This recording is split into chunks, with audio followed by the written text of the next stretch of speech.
Hello and welcome to the Carter One-on-One. I'm your host, Coach Tina Lane.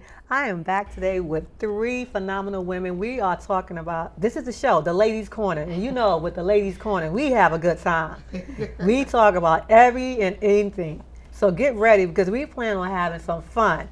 Listen, some of us are even under the weather today, but Sonia right here in the yellow, welcome Sonia.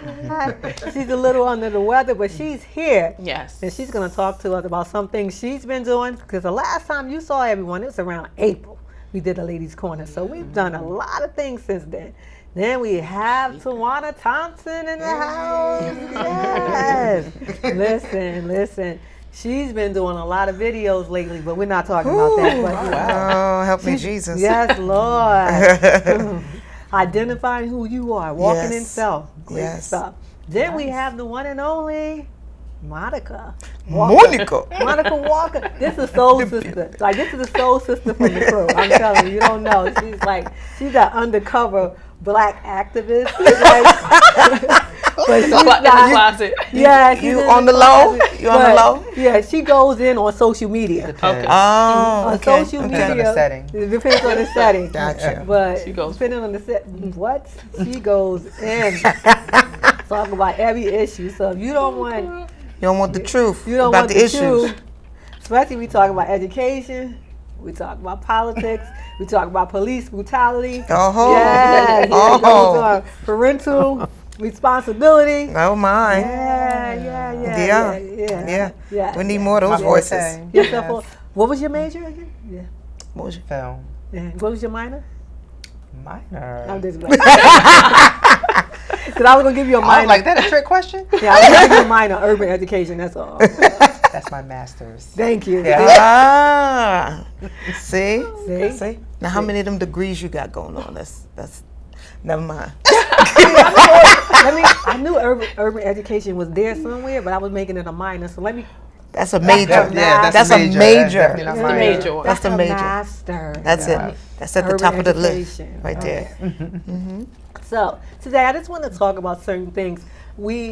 I was at a conference recently, and the conference, it was a bunch of women, and the women were uplifting one another and empowering one another.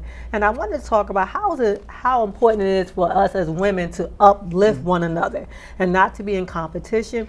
How many times are we in competition with one another? And I also want to talk about sometimes when we looking to partner with other people, do we choose men first over women? Wow. Because if we're talking about empowering one another, when we're going to do something, why are we looking for the man to be the person? I'm not saying you are. I'm just saying in general. Taking it all in. I'm just taking it all in. So Your why are questions. we looking? Because there's so many sisters that can do the same thing. So go ahead. I just think there's enough for everyone, right? Right. Okay. And I always tell people that, like, there's enough cars. There's not one car on the road. There's not one house, right? So I just feel like there's enough for everyone. And if everybody come and approach that way, I think that's a good way to empower each other. Like, come on to the table. Everybody have something to bring, Right. and be open to that, and don't be in competition. Because I always feel like you can learn from people. Absolutely. So, and I love that. That's what I love about meeting people. When I meet people, I always feel like I want to walk away being able to take something or learn something that I didn't know from someone. So, asking the good questions, engaging questions and open-ending questions so that you can get to know somebody and know what they're all about. And as sisters, we tend to, it's like such a waste of energy. It is. And I believe in good energy and good karma. And I feel like, just bring that. And just be yourself, because I feel like sometimes we always have to feel like we have to be something else what society deems as, appropriate, like with our hair and with the whatever, with the look side. You have to be a certain side. You have to look this way, look that way. And I just feel like, I think it was Rihanna was asked, and I forget which show it was, and she made a statement, and my daughter and I were watching. It was one of the award shows, and she said that what happened with her was when she finally just decided to just be herself. Right. To just be herself. And she said it was so liberating. And after that, she had the competition and all those other issues that she was having. Because sometimes we have our own little issues. And it's just like, be you. Be you. And you will attract the people that need to be. Absolutely. Yeah. And if you don't, if you don't attract them, guess what? Then they're not for you. supposed to be in That's that it. in I'm that loving energy that. in that space. So just be you. And it's especially really important to tell these kids this important task because Yeah. with the social media and all this other stuff going on, the imagery of what these young people want to look like and be is so challenging. I have 2 daughters, so I know. I mean, we struggled with the hair. They, in high school, they both have natural hair. And one time, one wanted a perm. I said, no. So, your hair is in its natural state, right? So, Absolutely. but I mean, to each his own. If somebody wants, that's fine. But for me, I just felt like that was good enough. And then, the whole thing with, using, because to me the weave is, and I don't want to get in that topic because that's a whole nother topic. whole But nother Yeah, that's a whole nother, that's another but, show. but I just feel like just be Because just this be is you. I'm a relaxed chick, you know what I'm Yeah, saying? so it's okay. I'm But you just probably relaxed. don't need to. But that's okay. Right. And clearly I'm not, right? But it's all good. And It's I think, all good. I think the individuality is so important. Yes. Right. The confidence. I think as women, we struggle with our own level of confidence already. Yes. And that was one of the things we discussed on my Facebook Live last night was Pastor Tawana. That's what we're not talking about.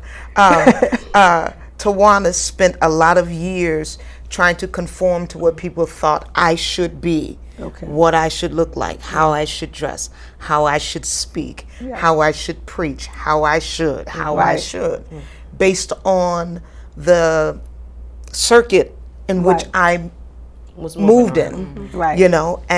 And for years I went back and forth. I went from long hair to short hair, perm hair, no hair. I mean, you go through all of these, and you're jumping through these hoops. Right. And one of the things I said on last night in my live is, listen, just be you.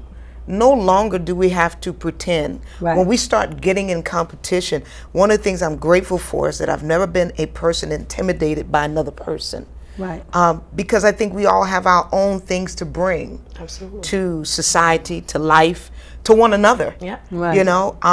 If we were all the same, it would be a real boring place to be. That's true. It would be a very scary place to be, And so for me, I think uplifting each other and encouraging each other, I think is a great thing.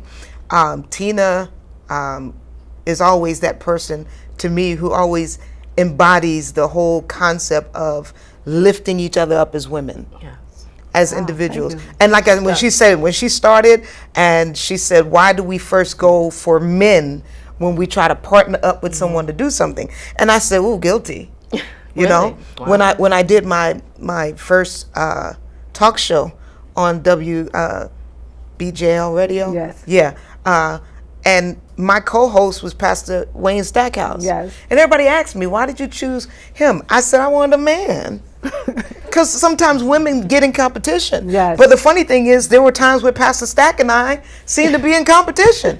But it was okay, because it was a man. Right.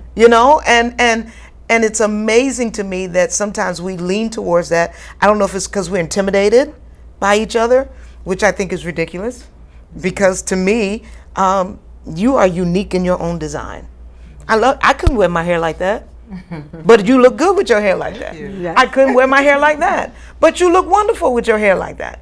And I think we all bring something fresh and new to the table. So what is the point of being intimidated instead of just encouraging? You Right. know, looking at somebody, say, you're a beautiful black woman. That there should be no intimidation. There should be no fighting about Right. that. Why is he talking to her and not me? Because that's what he liked. Right. Well, you make a great point. And the reason why I asked that question isn't because that we can't not choose a man, but why do we make a preference? See, that's the difference. Like, why do some women decide not to? Like, there's some position they don't even see a woman should have in leadership. So I'm not going, well, no, I really don't believe in women as a vice president of a company. I'd rather deal with that man who's the vice president of his company. So, Okay, well, I'm just going to add to that. I think the reason why, and I'm not an expert, but because we are emotional beings. And sometimes it's hard to work for people who can't separate professionalism from their emotions. So women are not professional? No, I'm not saying. I'm just They had a different time. But you get what I'm saying? Yes, It's like yes. different. Yeah. You know, Yes, two sometimes it's hard to- spectrums. It's Yeah. two different avenues. I'm And just so, messing with you. I know. I'm ignoring you too. This is Ladies Corner. This is That's what we do. Right. Funny note. Right. But that's why, because I find myself to sometimes rather work for a man yes. than I'm a sure. female. You know, and that's so sad. I feel conflicted. Bad. Saying that, right? It's like, that sounds so even when I bad. say it out loud, I'm Even when you conflicted. said that, it's just like it kind of like my head to sit up a little bit because it's like maybe that's why we didn't get Hillary Clinton because Right. of Right. that stereotype that we're so Yes. emotional and that I really hate when men specifically tell us that you know you're so emotional, you know, and I think that may have been one of the reasons why I definitely think that was a you know factor. because she can't make a decision because she's so you know because she's going to be too emotional. Right. But look what we have now. I mean, he's it's emotional. And he's emotional. spastic. Yeah. That man is spastic. I He's got mean, more emotion than anything. everything. He's on Twitter like, It's like, come on. All so. men is emotions. All the time. All the time. All the time. That's I just kinda- think men just express their emotions differently. I think they're just as emotional. I Yes. just think that they do it different. Right. So Right. where women will probably just kind of bust out with, you know, you need to go home today because you having a problem. Is it PMS? What's your problem? Yes. You know, where men be like, okay, are you all right? Right. The approach is different. Very Right. different. Different. And so therefore it's a little bit easier to deal with people who are a little more mindful. Men only do it because they're scared of what our response is Exactly. going to be. Where other women good. be like, That's I don't good. care what your problem is. You got PMS. I need you to go home. I need you to get yourself together, get all them emotions and put them in a bottle and do your work. But Men then you be can like- relate to them though. I agree. As a woman, like if you have a coworker, if you're the manager, and you know you have you're a mom, you could relate to your colleague, employee, right. you know, because you know what it is like to be raising a child, or Right. you know, so you have a little bit more sensitivity. So it has its advantages for working for a woman, and then you know, a man he can't relate maybe not unless especially if he's not married and maybe you know he doesn't know what that whole life Right. you know environment could be. So I mean, you shouldn't be bringing these things as professionals to in a professional environment, but unfortunately I would say that it probably happens more than it should. No, it does happen more than it should because when you look at the workplace and the workforce, we understand how women are still in this time, 2017, we're not even equal in salary. Uh-huh. We have the same degrees. Yes. We attend the same college, but many times if that man applies for the position and a woman applies for the position, he may get maybe $5,000 or $10,000 more than she would. Absolutely. Well, you know, it was funny. 60 Minutes, I think, this weekend did a study, and they had these kids come in the room, and it was a picture of a man and a woman, and they asked them who was the smartest, and all the girls was pointing to the man. Amazing. It was a really fascinating Oh my God, study. that hurt my feelings. Yeah, you could probably do that in your classroom and just be, you know, because they feel I don't know, Yeah. and then the moms were kind of watching in the back room, and so after it was over, they were like shocked. And so they asked the girl, like, and so one of the moms said, well, why do you think that your daughter picked the man? And she said, maybe because I was a stay-at-home mom. She said, I worked though. I was a social worker. And then I decided to stay at home and raise my kids. And maybe she sees my husband, you know, providing and all Right. this. So maybe she feels like he's smarter, maybe because of that setting, you know. So it was a really, really fascinating. It was, That yeah. is interesting. Monica, as an educator, what do you think? I'm trying to think how I even deal with my classroom when I'm teaching math, and you know, math is sciences are being pushed right now. 'Cause those are the higher paying jobs right now, Right. like math and science. And I'm trying to think, like, do I favor my boys over my girls? Now I'm really trying to think, like, I do. am I It's favoring really them? bad. I think I might be biased, but not intentionally. Like, it's not intentional. Not intentional. It is not intentional. But I think Yes. when my girls give the right answer, I think I'm a little more shocked. Boys, that's it. That is, and I'm really thinking about that as you was talking about. Yeah. I'm saying, like, do I do that as a? It was really, as a it was, teacher? and